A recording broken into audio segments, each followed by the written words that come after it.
ಭೌತಿಕ ವಿಷಯಗಳ ಮೇಲೆ ಗಮನ ಹರಿಸದೆ ವಿಶ್ವಾಸಿ ಯಾವಾಗಲೂ ಆತ್ಮೀಯ ಜೀವನದತ್ತ ಗಮನ ಹರಿಸಬೇಕು. ಅನೈತಿಕ ಕಾರ್ಯಗಳು ಮತ್ತು ಈ ದೇಹ ಸಂಬಂಧಿತ ಕಾರ್ಯಗಳು ನಮಗೆ ಅಗತ್ಯವಾದರೂ ನಮ್ಮ ಗಮ್ಯವು ಪ್ರಭುವಿನ ಮೇಲೆ ಇರಬೇಕು.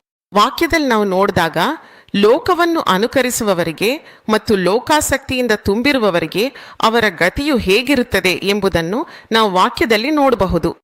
ಲೋತನ ಹೆಂಡತಿಗೆ ದೇವರು ಎಚ್ಚರಿಕೆ ನೀಡಿದನು, ನೀನು ಹಿಂದೆ ಮುಗಿ ನೋಡಬೇಡ, ನೀನು ಮುಂದೆ ಹೋಗಬೇಕು ಎಂದು. ಎಷ್ಟು ಅದ್ಭುತವಾದ ವ್ಯವಸ್ಥೆ ಮಾಡಿದ್ರೂ ಅವಳ ಮನಸ್ಸು ಸಂಪೂರ್ಣವಾಗಿ ಸೊದೋಮ ಮತ್ತು ಗೊಮೋರ ಮೇಲೆ ಇತ್ತು.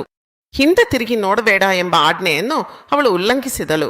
ಅವಳು ಉಪ್ಪಿನ ಸ್ತಂಭವಾಗಿ ಮಾರ್ಪಕ್ಕೆ ಅಂದ್ರೆ ಅವಳು ನಿರರ್ಥಕಳಾಗಿ ಹೋಗಿದಳು.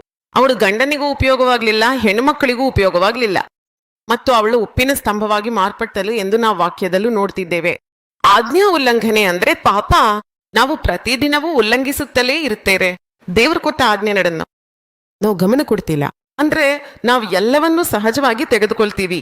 ರಕ್ಷಣೆಯನ್ನು ಎಂದಿಗೂ ಸಹಜವಾಗಿ ತೆಗೆದುಕೊಳ್ಳಬೇಡಿ. ನಾನು ಅದನ್ನು ಕಲ್ತಿದ್ದೆ.